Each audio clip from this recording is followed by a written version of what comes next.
마음을 시험하시는 언약의 하나님. 우리 제목 한번 읽어볼까요? 다시 한번 시작. 아브라함을 시험하시는 언약의 하나님. 지난주에는 아브라함을 부르시고 언약하시는 하나님이 선택하시는 그 하나님에 대해서 우리가 배우고 묵상했습니다. 오늘은 그 아브라함을 시험하시는 하나님. 신학적 주제 같이 읽겠습니다. 시작. 약속에 신실하신 하나님을 신뢰하는 것입니다. 믿음에 관한 것, 그렇죠? 우리가 순종에 관한 것에 대해서 오늘 배우게 될 거예요. 그 밑에 보면 미국인을 대상으로 천국에 대한 인식 조사를 했는데 67%가 뭐라고 얘기하냐면 천국에 어떻게 들어갈 것이냐 이제 질문했는데 착한 일 해야 된다, 선하게 살아야 된다, 그렇게 응답을 했다고 합니다. 여러분 동의하십니까? 여러분도? 착한 일 열심히 해야 천국 갈까요? 반대로 천국 가는 사람들은 착한 일 할까요? 네, 그 얘기예요. 근데 그 선행을 통해서 우리의 삶을 통해서 하나님이 구원을 베풀지는 않아요. 우린 전혀 그렇게 우리를 의롭게 할 수 있는 하나님의 요구하시는 그 의에 도달할 존재가 아니라는 것이죠. 근데 반대로 하나님이 우리를 거룩해 하시고 깨끗게 하시고 하는 그 존재는 삶이 바뀌기 시작합니다. 그 믿음에는 증거가 있다는 거예요. 그 믿음이 살아있다는 증거가 반드시 있게 된다는 거예요. 그게 아브라함에게서 보여집니다. 아브라함이 스스로 구원 얻지 않았어요. 나 구원하게 해달라고 애써서 하나님 찾아온 거 아니에요. 그런데 아브라함이 하나님께 선택되고 하나님을 신뢰하고 나서는 그의 삶이 바뀝니다. 그의 삶이 놀라운 믿음의 삶으로 바뀌죠. 그 믿음의 정점에 있는 순간이 바로 오늘 본문이에요. 이삭을 바치는 장면. 여기에 질문이 이렇게 나와 있어요. 그리스도인이 되는 것은 착한 사람이 되는 것이냐고 묻는 사람에게 어떻게 대답하겠습니까? 어떻게 대답하시겠어요? 할렐루야. 네. 그렇죠. 착한 사람이 되어서 구원 얻는 거 아니고, 네, 그 믿음이 행동을 바꾸게 한다. 이렇게 말을 해야 되겠죠. 하나님께 나아가려면 하나님이 인정하실 만한 자격을 스스로 갖추어야 하는지 묻는 사람에게 어떻게 대답해야 될까요? 하나님이 자격을 원하실까요? 하나님이 요구하시는 건 자격이 아니라 태도죠. 아브라함에게 오늘 요구하시는 믿음이라는 건 태도입니다. 그렇죠? 순종의 태도, 신뢰하는 태도. 하나님이 그것을 요구하시는 것을 우리는 오늘 메시지를 통해서 볼 수 있죠. 자, 우리 그 밑에 글을 우리 하민우 집사님 한번 읽어주시겠어요? 지난 세션에서 하나님이 땅의 사람들 중에서 구원자 모실 통로이자 믿음의 조상이 될 아브라함을 어떻게 선택하셨는지 보았습니다. 아브라함은 나이가 많았고 자녀가 없었지만 하나님이 자신에게 주신 약속을 지켜주시리라 믿었습니다. 이 세션에서 우리는 하나님이 아브라함의 믿음을 어떻게 시험하시는지 보게 될 것입니다. 하나님이 아브라함에게 이삭을 제물로 바치라고 명령하셨습니다. 아브라함은 하나님이 어떤 방식으로든 말씀에 신실하실 것임을 믿고 기꺼이 순종했습니다. 사랑하는 아들을 바쳐야 하는 말입니다. 이 사건은 하나님이 죄에 대해 요구하시는 특별한 제물과 하나님의 약속을 믿는 구원의 믿음을 보여줍니다. 우리가 하나님의 약속을 받아들이면 하나님은 우리에게 사명을 감당할 능력을 주십니다. 네, 이제 본문에 들어가서 1번 하나님이 특별한 희생 제물을 요구하셨습니다. 창세기 22장 1절부터 6절까지인데요. 내용은 이렇습니다. 하나님은 아브라함과 언약을 맺으셨습니다. 하늘의 별처럼 수많은 후손을 통해 땅의 모든 나라가 축복받을 것이라고 약속하셨습니다. 아브라함의 가족을 통해 이 땅의 백성을 구속하시겠다고 약속하셨습니다. 아브라함과 사라에게는 자녀가 없었으며 사라는 임신이 가능한 때가 지났습니다. 그러나 하나님은 아브라함 부부가 자녀를 갖게 될 것이라고 반복해서 말씀하셨고 아브라함은 하나님의 약속을 믿었습니다. 세션 7과 8과 사이에는 몇 가지 사건이 있는데 그 중에는 하나님의 약속 성취를 위협하는 사건들도 있었습니다. 어떤 사건이에요? 아말렉 왕이 사라를 아내로 취하려고 한 것이죠. 예, 그래서 만약에 그렇게 되면은 이삭을 낳을 수 없었겠죠. 그러나 신실하신 하나님이 그들을 지켜주셨고 아브라함은 기적처럼 아들 이삭을 얻었습니다. 이삭은 약속의 자녀입니다. 이삭을 통해 하나님의 약속들이 이루어질 것입니다. 이삭은 하나님의 상속자이기 때문입니다. 그 이삭이 태어나기까지도 하나님이 믿음을 훈련시키셨죠. 예, 믿음을 훈련시켰어요. 여러분 100세에 어떻게 아들을 낳아요? 75세에 하란을 떠나는데 그리고 이제 99세에 나타나셔서 내년 이맘에 아들을 낳게 될 것이다 얘기하는데 그 말이 몇 번을 얘기하셨지만 어떻게 믿어져요? 99세인데 이제 100세에 아들을 어떻게 낳겠어요? 예. 근데 하나님이 그 믿음을 갖게 하시고 그리고 또 실제로 아들을 주셔서 하나님께 능치 못한 일이 없다라는 것을 배우게 하시죠. 근데 거기에 그것보다 더 센 믿음의 훈련이 오늘의 훈련이에요. 이삭이 출생한 지 10년 후, 그러니까 이삭이 10살 되던 해에 아브라함의 믿음은 엄청난 시험을 받게 됩니다. 하나님이 그 어떤 아버지라도 경악할 만한 일을 아브라함에게 명령하셨습니다. 우리 성경을 같이 읽을까요? 시작.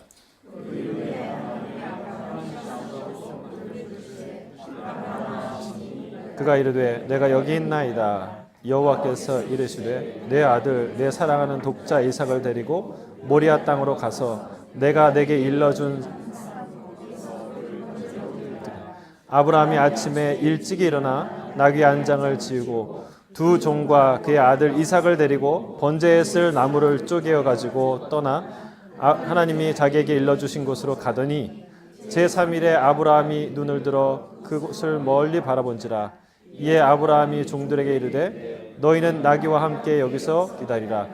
내가 아이와 함께 예배하고 우리가 너희에게로 돌아오리라.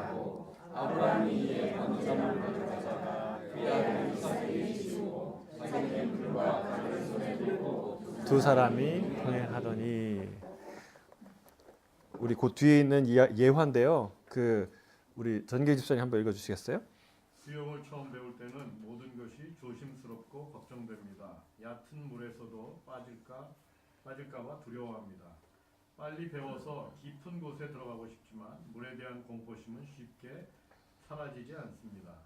수영장에 가면 어린 자녀에게 수영을 가르치는 아버지들을 종종 볼 수 있습니다. 어서 들어와, 아빠가 받아줄게.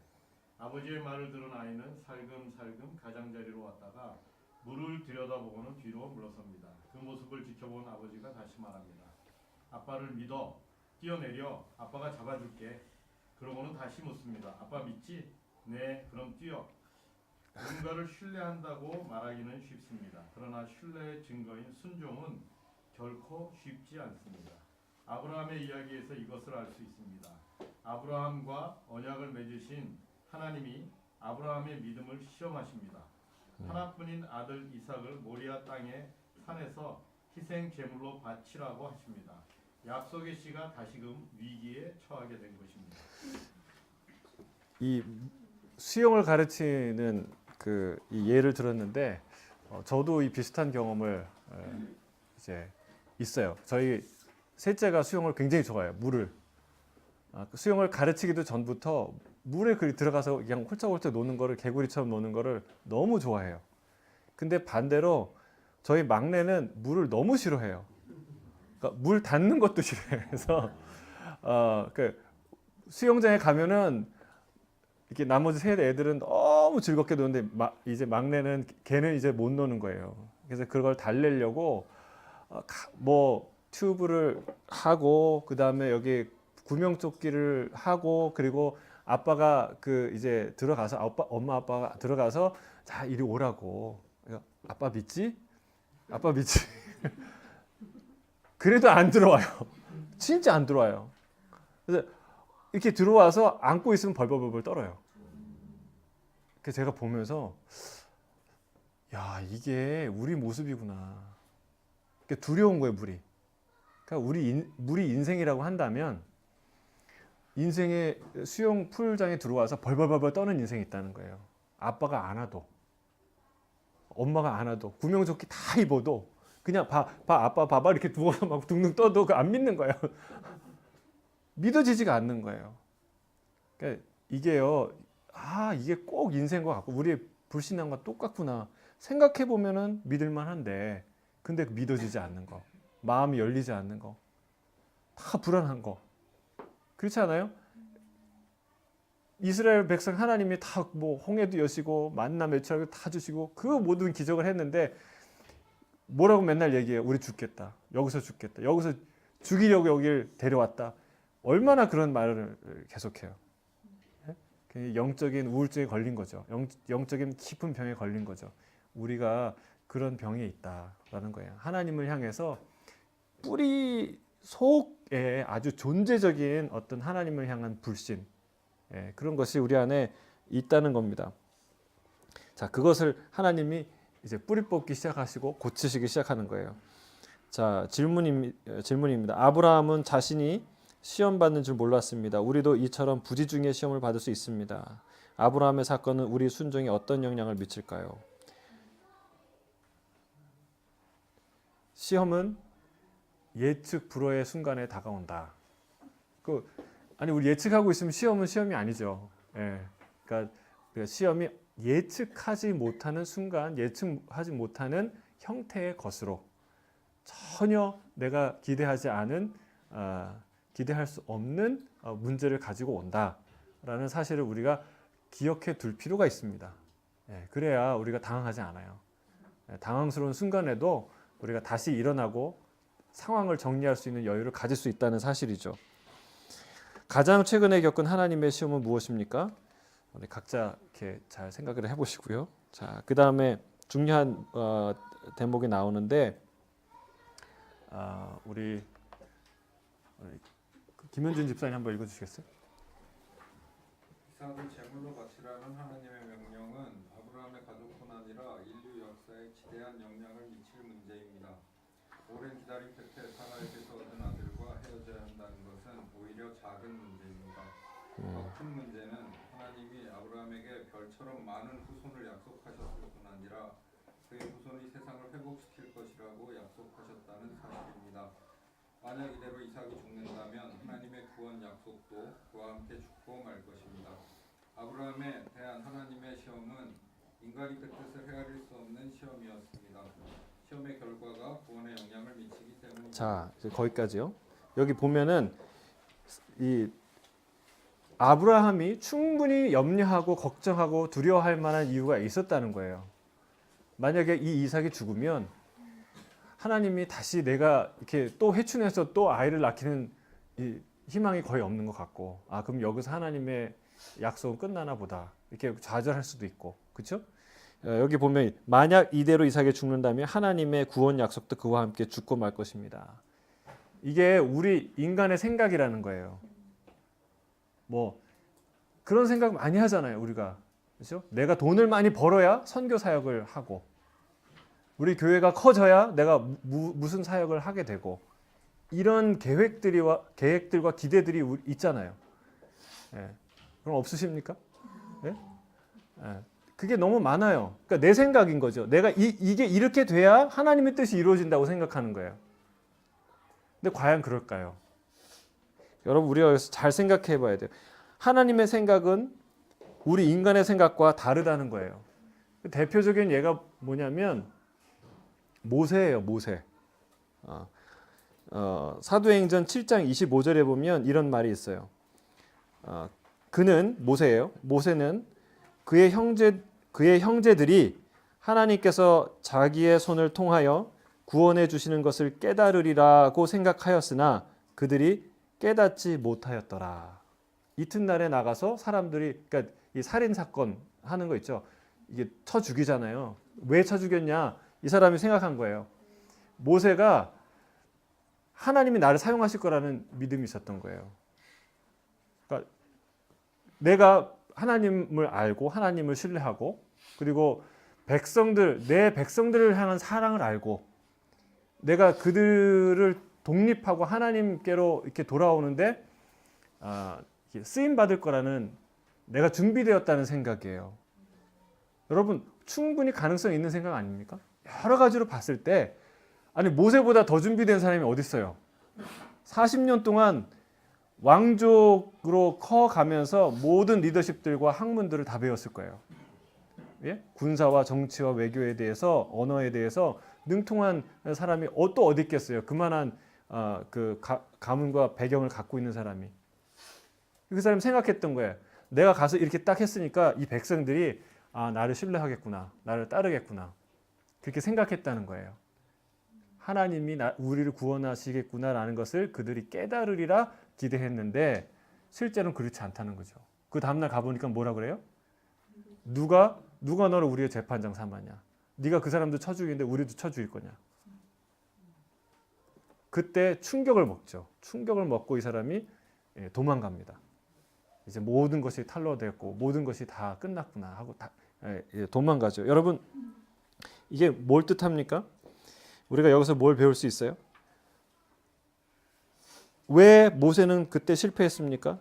여러분 하나님을 위하여 하는 것, 하나님의 이름을 빙자해서 하는 것, 명분은 있고 그럴듯한데 하나님을 위해서 일하는 것과 하나님과 함께 일하는 것은 전혀 다른 문제라는 거예요. 그건 꼭 기억해야 돼요. 하나님을 위해서 일하는 거하고 하나님과 함께 하나님이 원하시는 것을 일하는 것 전혀 다르다는 거예요. 예를 들면 하나님을 위하여 일하는 건 뭘까요? 손님이 그 레스토랑에 왔는데 그 사람을 위해서 내가 생각해서 그 사람이 주문하지 않았지만 내가 음식을 준비해 갖고 와서 주는 거예요. 그러면 어떻게 돼? 어떤 상황이 벌어질까요? 예? 준비한 사람도 당황스럽고 그리고 그걸 받는 사람도 당황스러운 거예요. 내가 주문 안 했는데 그걸 먹고 싶지 않은데. 근데 반대로 주문한 음식을 정성껏 해와서 그 사람에게 서빙하는 것. 예, 이건 전혀 두 개는 다르지 않습니까? 하나는 주를 위하여 내가 하는 것. 그리고 하나는 주와 함께 하는 것. 이런 차이가 있다는 거예요. 그건 원하는 걸 가져왔으니까 기쁘겠죠. 기쁨으로 그 저녁을 맛있게 먹겠죠. 여기 두 가지가 다르다는 거예요. 실제로 예수님이요 산상수훈에서 이렇게 얘기합니다. 예, 마태복음 7장 21절 한번 찾아보세요. 마태복음 7장 21절.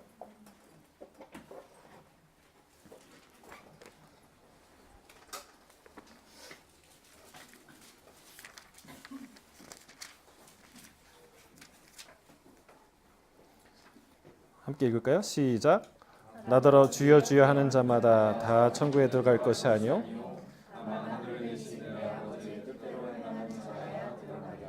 이 사람들이 뭐라고 얘기하냐면요. 주님, 내가 주님의 이름으로 선지자 노릇하고 주님의 이름으로 이것도 하고 주님의 이름으로 저것도 했습니다 라고 얘기하는데 하나님이 예수님이 뭐라 그래요?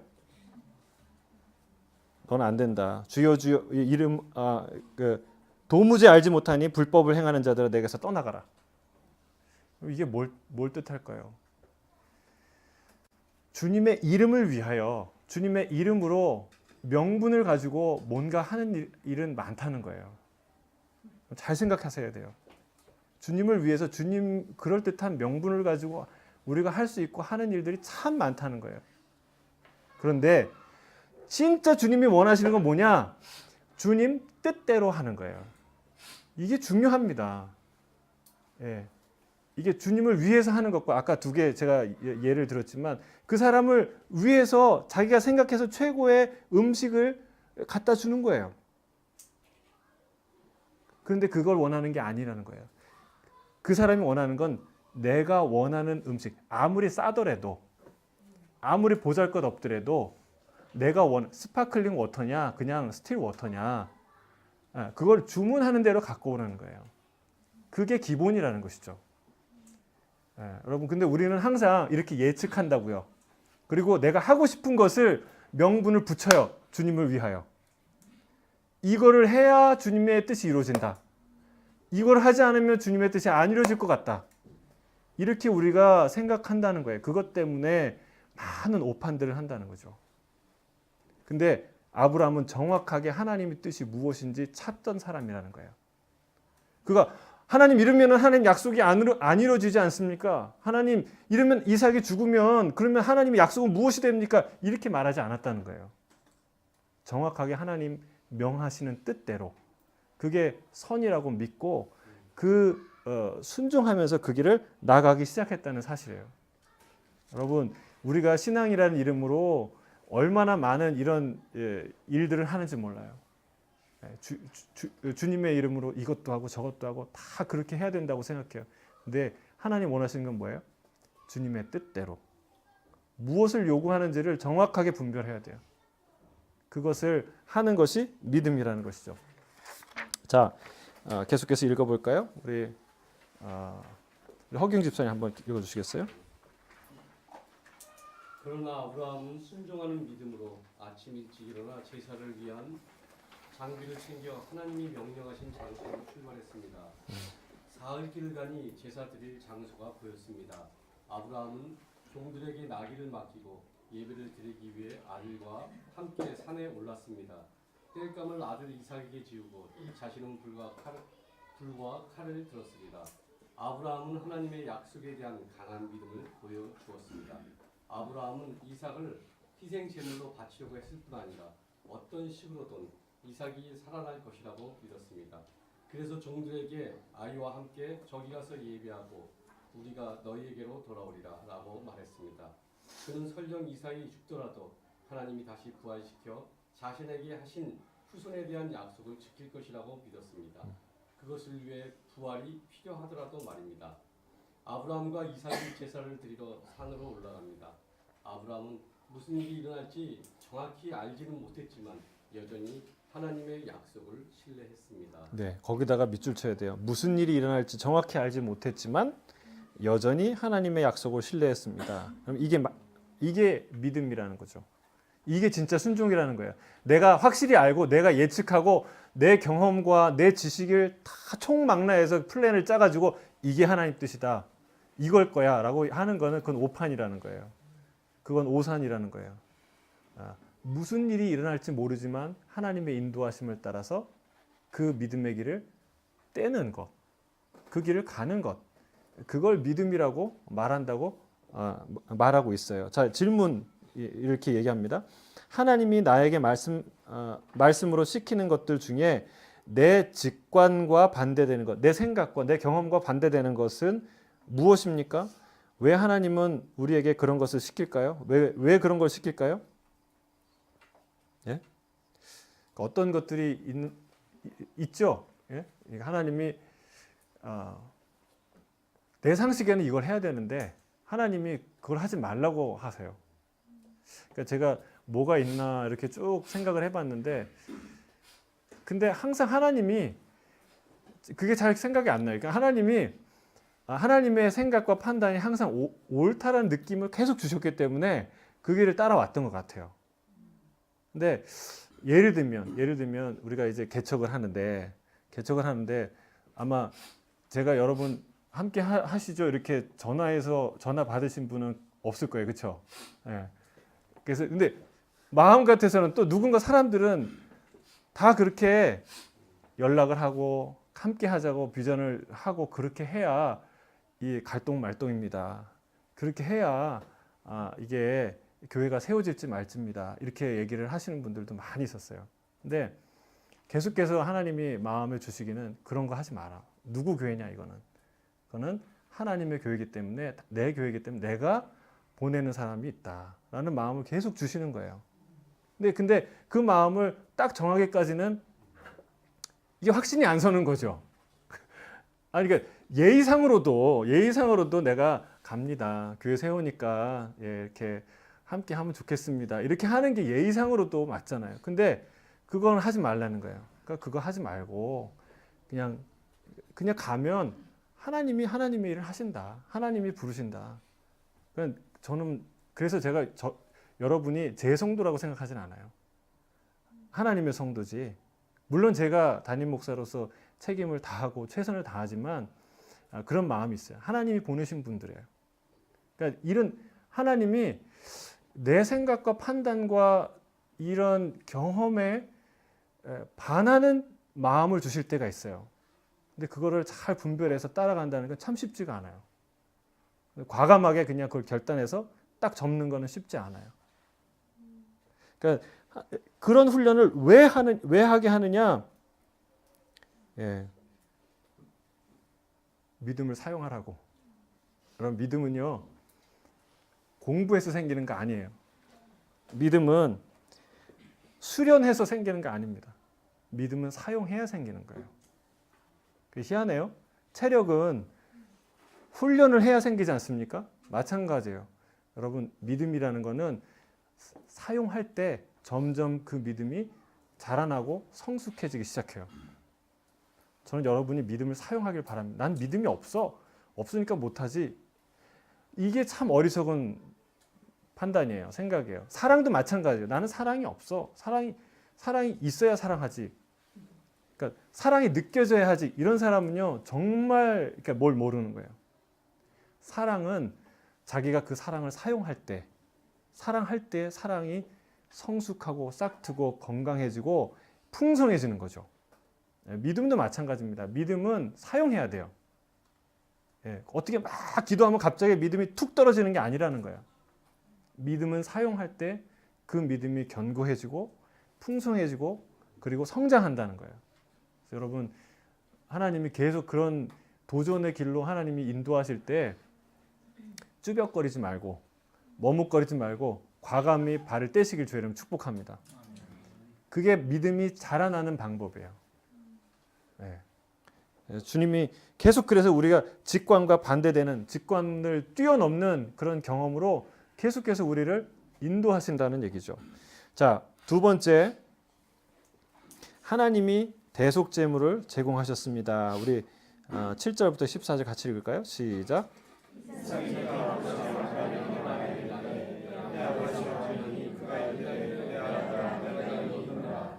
이삭이 이르되 불과 나무는 있거니와 번제할 어린 양은 어디 있나이까?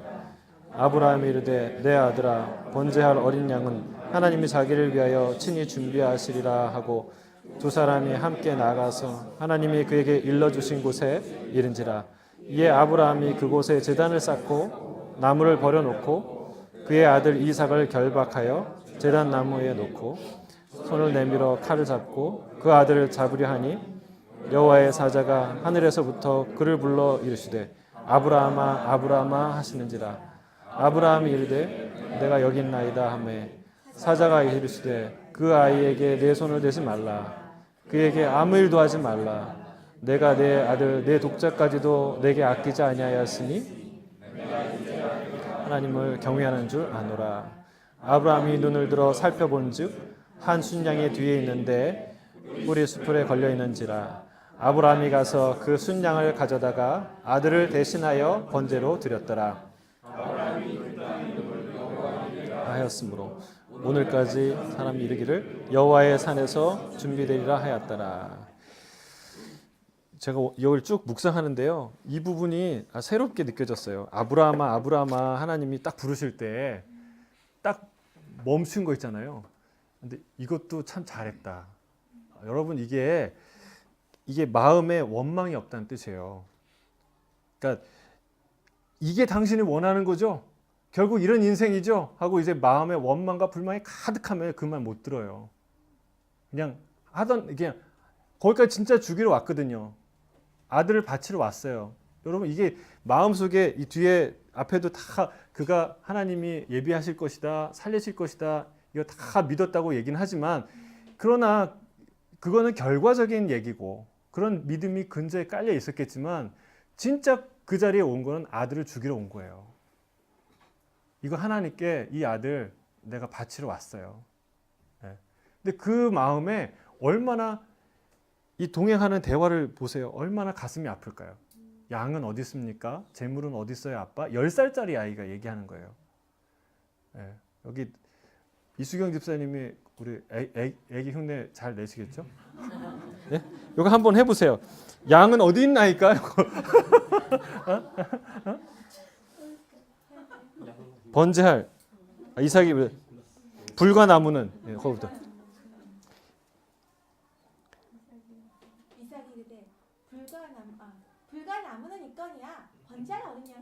어디 있나? 이거 아닌 것 같은데. 10살짜리 아이가 10살짜리 아직 10살짜리 아들이 어디 있어요? 이거. 얼마나 이쁘겠어요. 천진난만하게 물어보는데 가슴이 얼마나 아팠겠어요. 예, 내가 너를 바치러 여기까지 왔다 이렇게 얘기는 못하고. 예, 근데 그 마음 안에 원망이 없다는 거예요. 무슨 말이에요? 어떤 일이 벌어질지는 모르지만 좌우지간 중요한 일이 진행되고 있어요. 그리고 하나님이 반드시 선한 일을 이루실 거란 믿음이 있는 거예요. 여러분, 이 믿음이 있기를 주 이름 축복합니다. 그래야 하나님이 아브라함아 이렇게 부를 때요, 네, 그리고 멈출 수 있어요. 칼을 들었는데 뽑은 칼을 멈추고 칼집에 집어넣는 사람은 대단히 용기 있는 사람이에요. 칼을 뽑으면요, 물에도 잘라야 돼요. 그게 인간이에요. 내 칼 뽑았는데? 근데 하나님이 아브라함아, 네, 그리고 칼을 내려놓는 게 그게 믿음의 사람이라는 거예요. 근데 내 안에 결국 이거야 라는 원망과 불만으로 가득하면 그 얘기 안 들려요. 그 칼 휘둘러요. 그러면 다쳐요. 그럼 거기서 도루묵돼요. 여러분, 저는 이 말씀이 너무 여기서 순종했다는 게 이 진짜 아브라함은 하나님께 원망이 없었구나. 진짜 하나님께 기대가 있었구나. 진짜 하나님을 신뢰했구나라는 것이 느껴지는 순간이에요. 찰나의 순간이에요. 그 순간 타이밍을 놓치면요, 칼은 휘둘러지는 거예요. 혹시 이런 해석은 안 되나요? 네? 하나님 부르실 줄 알고 부들부들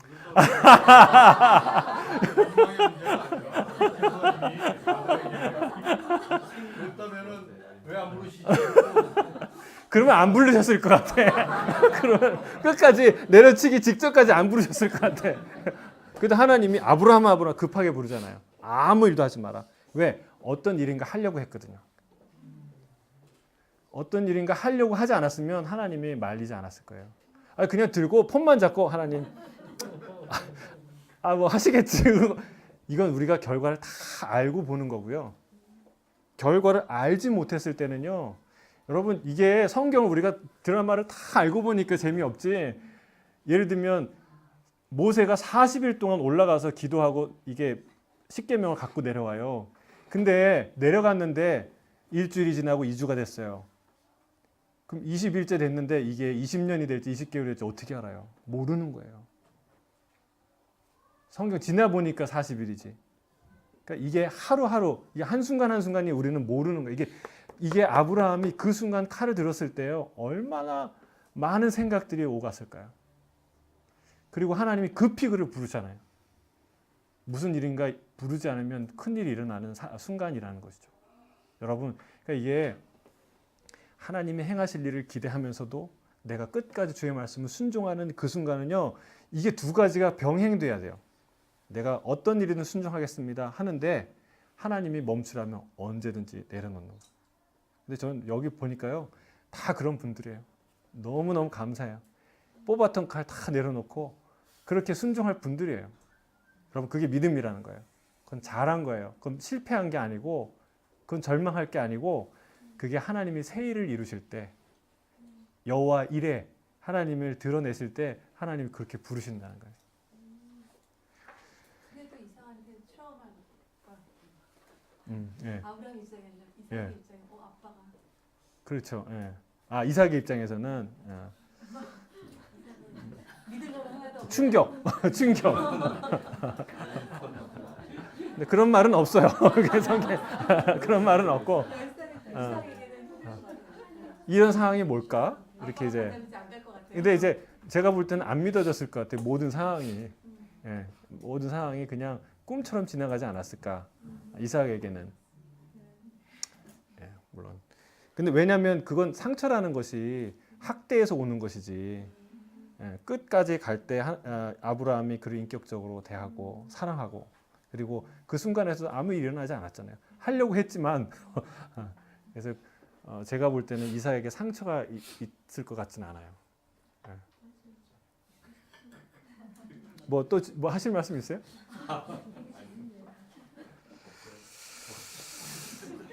야, 예. 그 얘기예요. 번제할 양이 어디 있나이까? 라고 물은 것에 주목하십시오. 이삭은 아버지가 칼과 불을 가지고 있고 자신은 나무를 지고 있는데 제물로 드릴 동물이 없다는 것을 알았습니다. 이삭의 이 질문이 구약 전체에 메아리칩니다. 번제할 어린 양은 어디 있나이까? 아브라함이 대답했습니다. 번제할 어린 양은 하나님이 친히 준비하시리라. 이것이 기독교 신앙의 핵심입니다. 자, 따라갈까요? 번제할 어린 양은 하나님이 친히 준비하시리라. 믿으십니까? 하나님이 친히 여호와 일의 하나님이 번제할 양을 준비하세요. 여러분 칼 안 휘둘러도 돼요. 안심하셔도 돼요.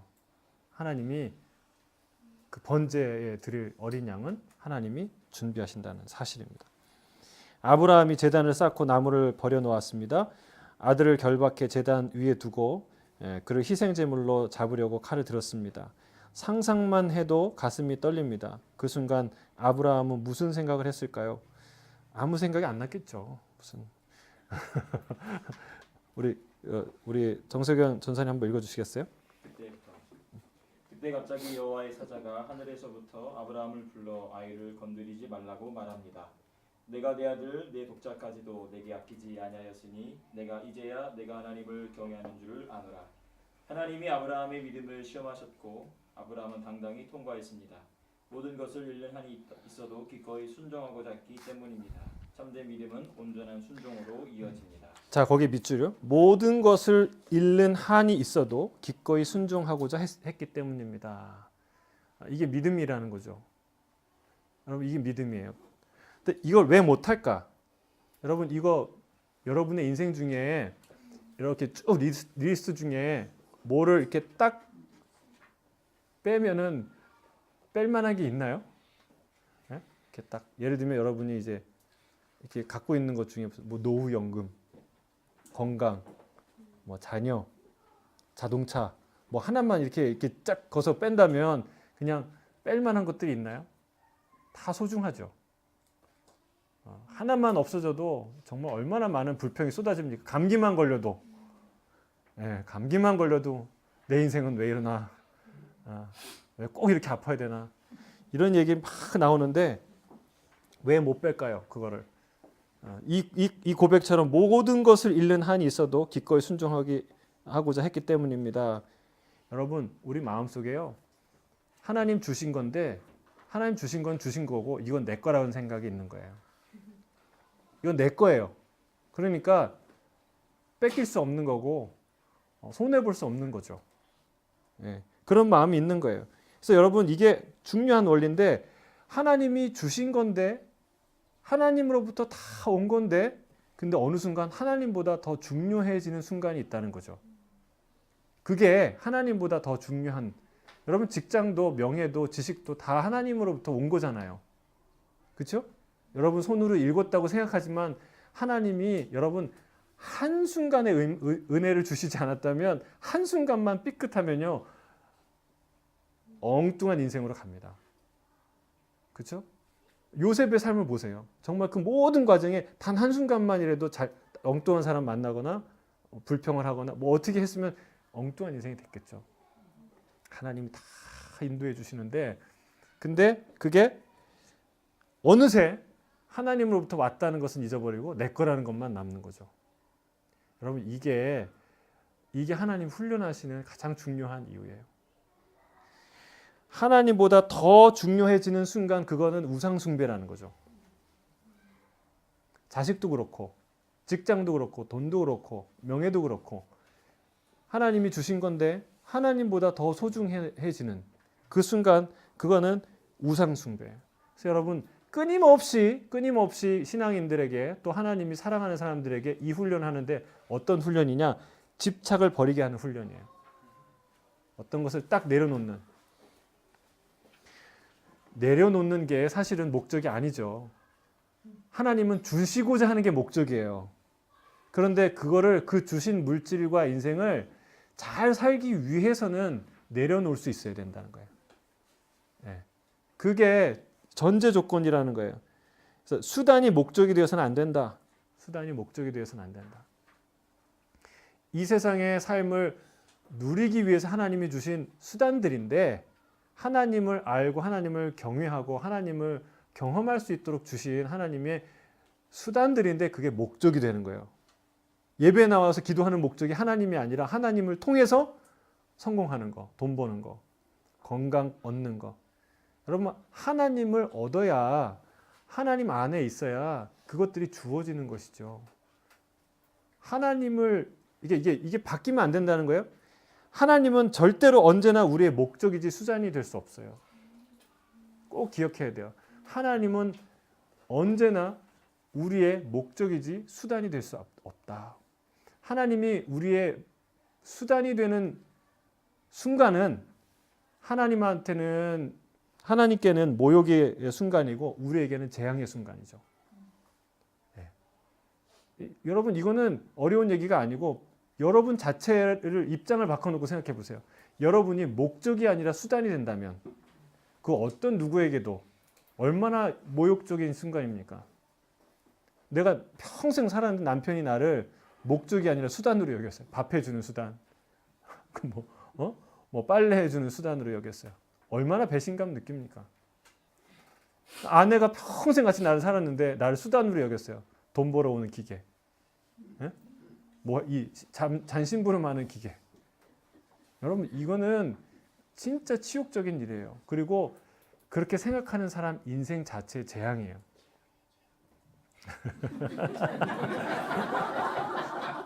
재앙이 임하셨나요?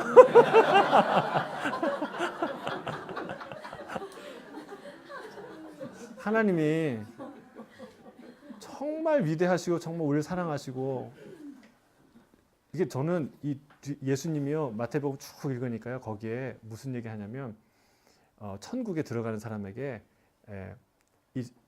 그러니까 태초부터 준비한 그 천국을 너에게 주노라.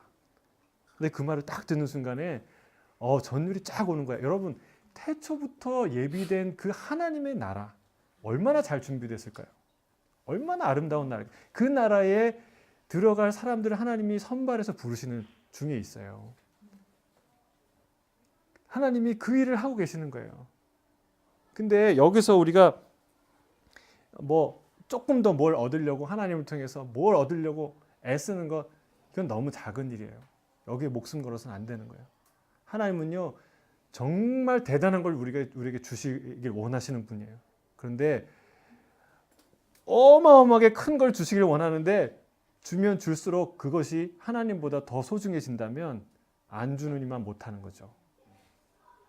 그래서 우리를 인생을 때로는 하나님이 광야 가운데 인도하시고, 그거 없어도 산다는 것을 하나님이 보여주시고, 너 사는 거 내가 먹이고 입힌다, 만나를 주시면서 교육하는 거 아니에요. 40년 동안. 그게 그 교육이에요. 이것밖에 내가 먹을 게 없어, 이게 아니라 너 먹이고 살리는 건 나다라는 것을 교육시키는 거죠. 그래서 꼭 기억해야 돼요. 하나님은 언제나 우리의 목적이시지 수단이 되지 않으신다. 네. 그걸 가르치기 위해서 이런 훈련들을 계속 한다는 거예요. 자, 94쪽 유지연 형제님 같이 한번 읽어주시겠어요? 하나님의 천사가 아브라함을 제지한 후 아브라함은 가시던 불에 걸린 순양을 보았습니다. 하나님이 이삭 대신 준비하신 제물입니다. 아브라함은 이삭 대신 순양을 바쳤고 그 장소를 여호와가 준비하시리라는 뜻의 여호와 이레라 불렀습니다. 아브라함이 옳았습니다. 하나님이 대속 제물을 준비하셨습니다. 모리아 산의 그 운명적 날에 하나님이 친히 준비하셨습니다. 그리고 오랜 세월 후 하나님은 또 한 번 갈보리 산에서 죄를 사하기 위한 대속 제물로 자신의 아들을 준비하셨습니다. 목소리가 좋으시네요. 다큐멘터리 무슨 성우가 낭독하는 것 같습니다. 다큐멘터리 본 것 같아요, 막.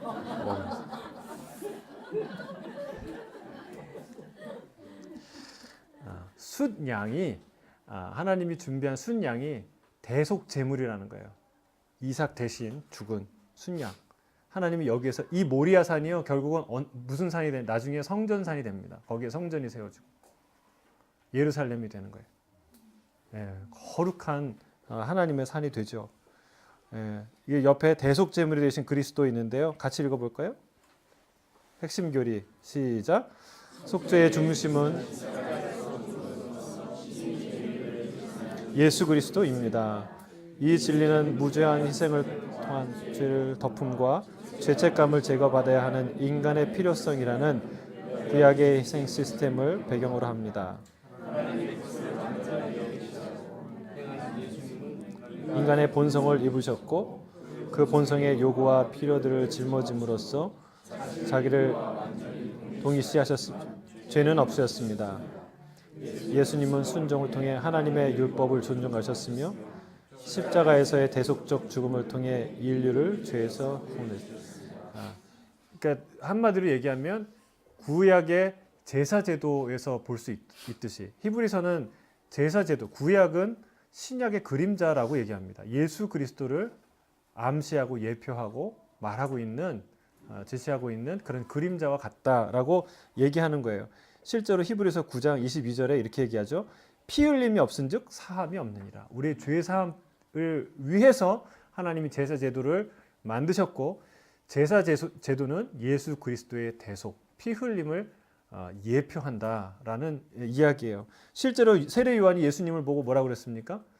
세상 죄를 지고 가는 어린 양을 보라라고 얘기하셨죠. 그리고 예수님도 뭐라고 얘기하셨습니까? 인자가 온 것은 자기의 목숨을 많은 사람의 대속물로 주려 함이라라고 말씀하셨다는 거예요. 한마디로 예수님은 우리의 흑기사야. 예수님은 우리의 대타. 우리가 받아야 될 벌을 대신 다 받으신 그런 이 순양 걸려 있는 이삭 대신 죽은 그 순양과 같은 역할을 예수님이 하셨다는 사실입니다. 진짜 이 대속이라는 게요. 과연 우리가 그렇게 예수님이 그런 어마무시한 그 이 고통 속에서 그 대가를 천지를 창조하신 창조주께서 십자가에 달려서 죽는 그런 값을 치러야 하는가? 저는 이번에 민수기를 큐티하면서요 정말 철저히 느끼는 거예요. 예. 진짜 그렇게 인간에게 죄가 많은가? 죄가 많아도 너무 많아요. 예, 너무너무 많아요. 예, 고라당의 반역을 보면서 다 각설하고 고라당이 그냥 평범하게 죽지 않고 고라 일당과 가족이 다 땅이 이렇게 입을 벌려서 거기에 몰살되지 않습니까? 250명 향을 핀 리더들 다 일시에 죽어요. 그때 사람들이 기겁을 하고 살려달라고 도망가는데 그 이튿날 찾아와서 뭐라고 얘기하는 줄 아세요? 이거 니네들이 죽였다. 너 모세와 아론 책임져라. 니네들이 이런 일을 행했다. 이게 인간입니까? 정말 진짜. 근데 그게 우리라는 거예요. 기적을 보여줘도 하나님의 사인을 아무리 얘기를 해줘도 그거 안 먹힌다는 거예요. 그게. 이게 인간이라는 거예요. 여러분 이런 인간이 어떻게 구원 얻을 수 있을까요? 이런 죄성을 가지고 어떻게 우리가 하나님 앞에 설 수 있어요? 우리가 어려움이 없어서 이렇게 편안하게 앉아있지 정말 이런 고난 가운데 딱 맞닥뜨리면 다 그 밑바닥이 드러나지 않습니까? 근데 놀라운 거는 제가 아까 기도할 때도 얘기했지만 임마누엘의 하나님이 떠나지 않는다는 거예요. 이게 기가 막힌 거예요. 우리는 옆에 있어도 10년, 20년 살아도 안 보이는 건 안 보여요. 근데 하나님은요. 한순간만 같이 해도 그거 다 보여요. 여러분 뭐 어떤 그 장소에서 냄새가 막 나는데 거기 1시간, 2시간 앉아 있을 수 있어요? 조금만 냄새 나도 불편해요. 근데 하나님은 우리의 죄의 냄새가 코를 찌른다고요. 같이 있을 수 없는 분이에요. 근데 그분이 우리와 함께 하겠다고 하는, 우리 속을 다 아시는 이런 반역의 죄성들을 다 보시는 분이 우리와 함께 하시겠다는 거예요. 하나님의 인자와 하나님의 사랑은 정말 끝이 없으세요. 우리 하나님 찬양받기 합당하신 분이에요. 놀라우신 분이에요. 네, 그래도 포기하지 않고 우리를 사랑하신 하나님.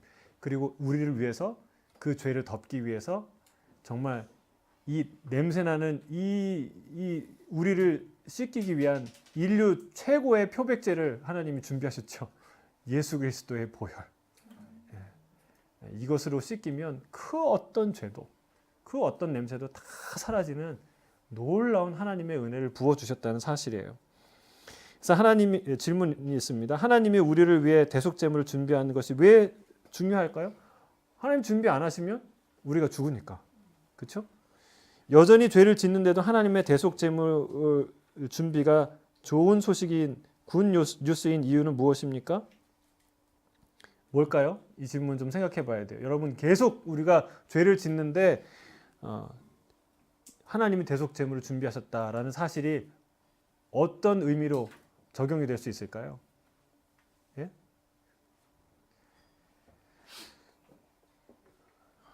여전히 우리가 죄를 짓는데, 네?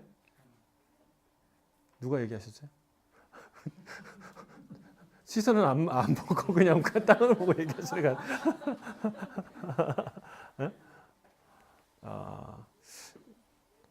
이게 완전히 하나도 남김없이 다 주님이 대속하셨다는 거예요. 하나님이 예수 그리스도를 통해서 여러분 여전히 죄를 짓는 존재지만 하나님이 그 죄에 한 푼도 남김없이 다 갚으셨어요.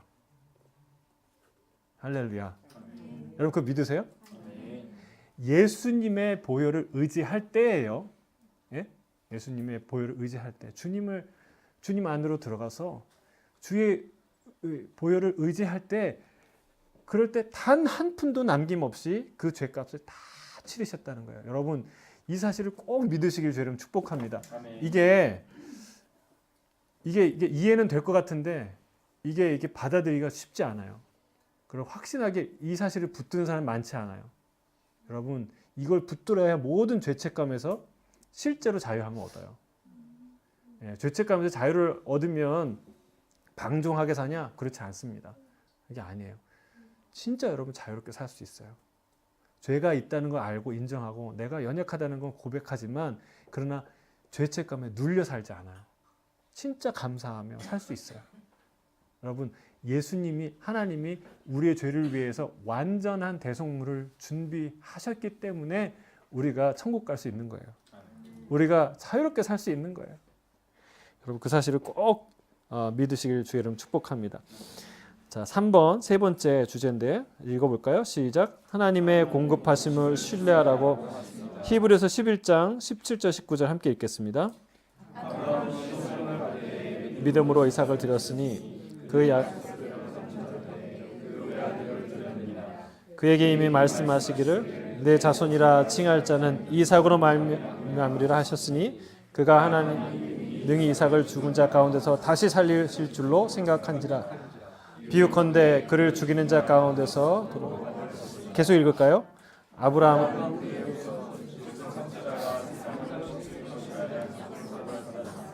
그는 하나님의 약속을 바라보며 바치나는 하나님의 명령을 수행했습니다.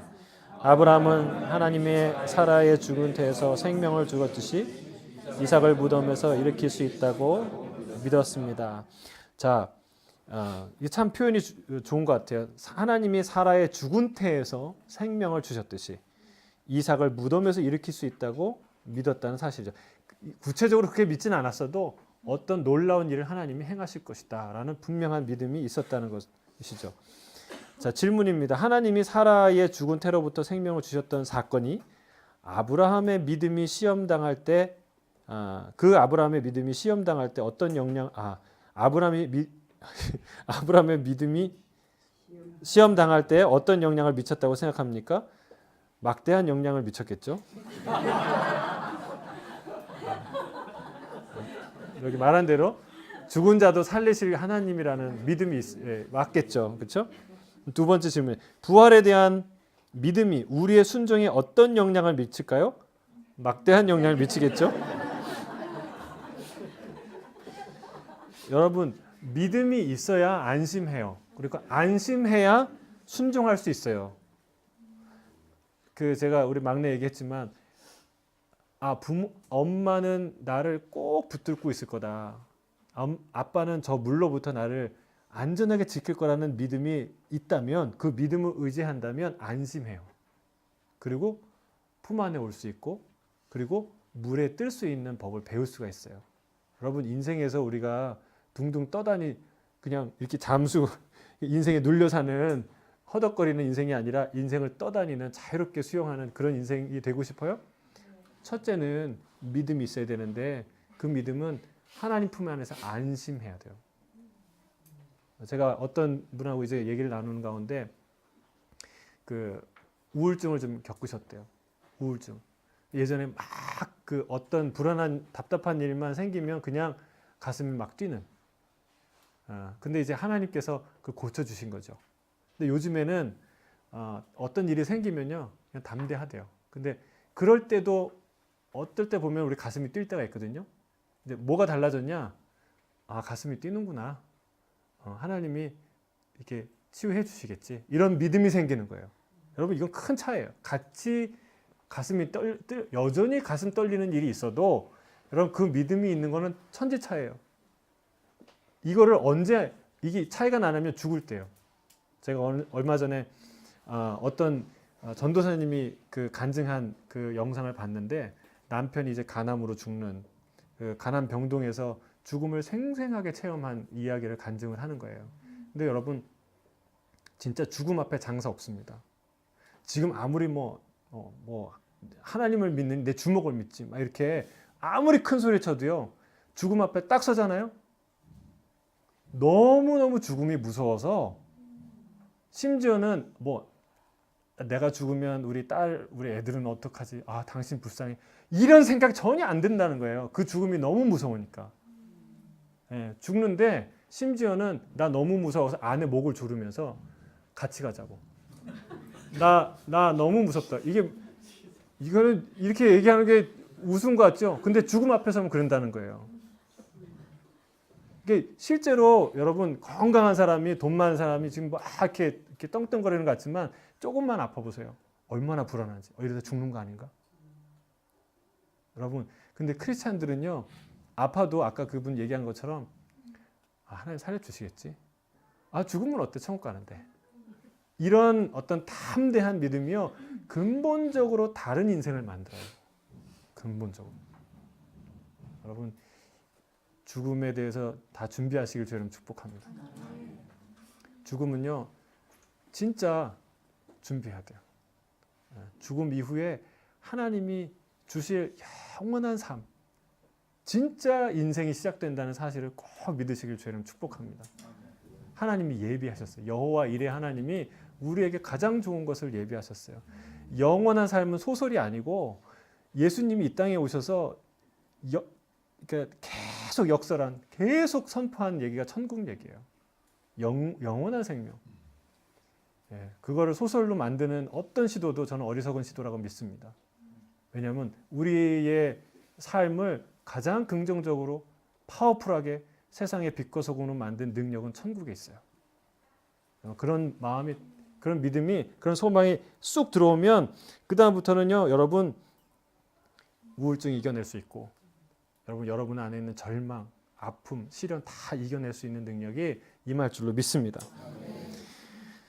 근데 부활에 대한 믿음이 그래서 중요하다는 거예요. 우리는 산다, 영원히 산다. 주님 우리가 죽어도 살리실 것이다 라는 믿음이 여러분 얼마나 우리 인생을 다르게 만드는지 몰라요. 자, 이삭과 예수님에 대한 유사점을 쭉 열거했는데요. 뭡니까? 아브라함에 약속된 무슨 아들이에요? 유일한. 예수님도 하나님의 유일한 아들 독생자였어요. 하나밖에 없는 것을 주셨다는 거예요. 자, 그리고 똑같이 희생 제물이 되었고 자신도 자원했다.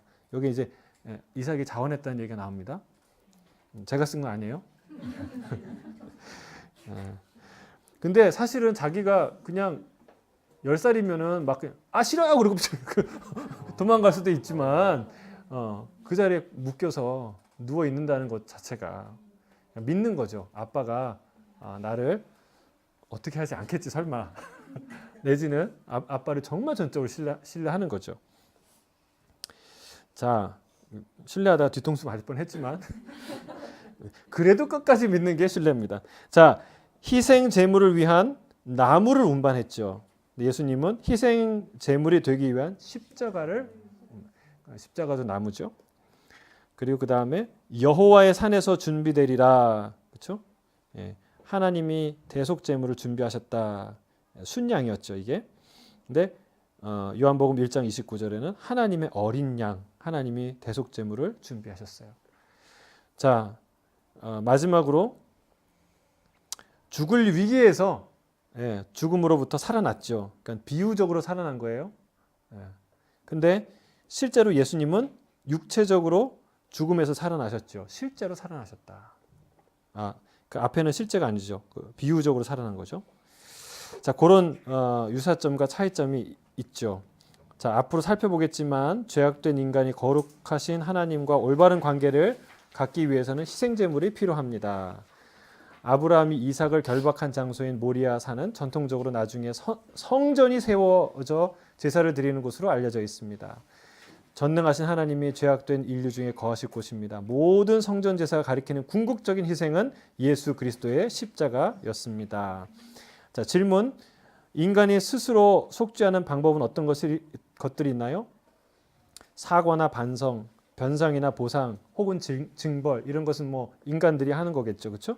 근데 하나님의 예비하심을 신뢰하는 것이 중요한 이유가 무엇입니까? 예? 내려놓을 수 있다는 거예요. 예. 항상 더 좋은 것을 하나님이 주시리라는 믿음을 가지고 있을 때는요, 내가 주님 앞에서 내려놓을 수 있다는 거예요. 이거는 뭐를 위한 훈련이라고 했습니까? 하나님이 언제나 우리 인생의 수단이 아니라 목적이시다. 하나님의 우리 인생에 결코 수단이 될 수 없으시다. 라는 것을 우리에게 가르쳐 준다는 사실입니다. 그래서 하나님이 뭔가를 예비하셨다는 그런 믿음이 있을 때, 그런 신뢰가 있을 때 하나님께 그걸 내려놓을 수 있어요. 예. 자, 결론 같이 읽겠습니다. 시작. 하나님의 능력에 대한 우리에게 모범이 됩니다. 제사와 부활을 신뢰하는 이 패턴은 신약이 말하는 구원에 이르는 믿음의 패턴입니다. 예수님의 죽음과 무덤에 대한 승리를 믿어야 합니다. 믿음은 우리가 하나님께 순종하기 위해 위대한 일들을 시도하게 하는 수단이 되기도 합니다. 예를 들어 어려운 지역에서 대위 임명을 수행하는 중에 목숨을 잃을 수도 있습니다. 그러나 우리가 명령을 수행하는 중에 목숨을 잃더라도 하나님의 사명은 이루어질 것입니다. 죽음을 이기는 능력의 왕이 우리와 여러분 믿습니까? 이게 중요해요. 여러분 꼭 이게 나는 너무 중요한 사람이라서 여기서 죽으면 안 돼. 여러분 드라마에서요 감독이 죽으라 그러면 그 배우는 죽어야 죽는 척 해야 돼요. 그건 죽고 아웃 되는 거예요. 여러분 하나님이 아무리 작은 배역을 맡겨도요 하나님의 드라마에서는 완전한 역을 감당하는 거예요. 하나님의 평가는 다를 거예요. 여러분 다른 사람 다 죽어도 내가 살아야 사도행전 29장 써나갈 수 있어. 이건 어리석은 거예요. 내가 초계처럼 연기처럼 사라질지 모르지만 하나님의 위대한 드라마는 멈추지 않을 것이다. 그러면 이게 믿음이라는 거예요. 꼭 그렇게 기억하시길 바랍니다. 함께 기도하겠습니다.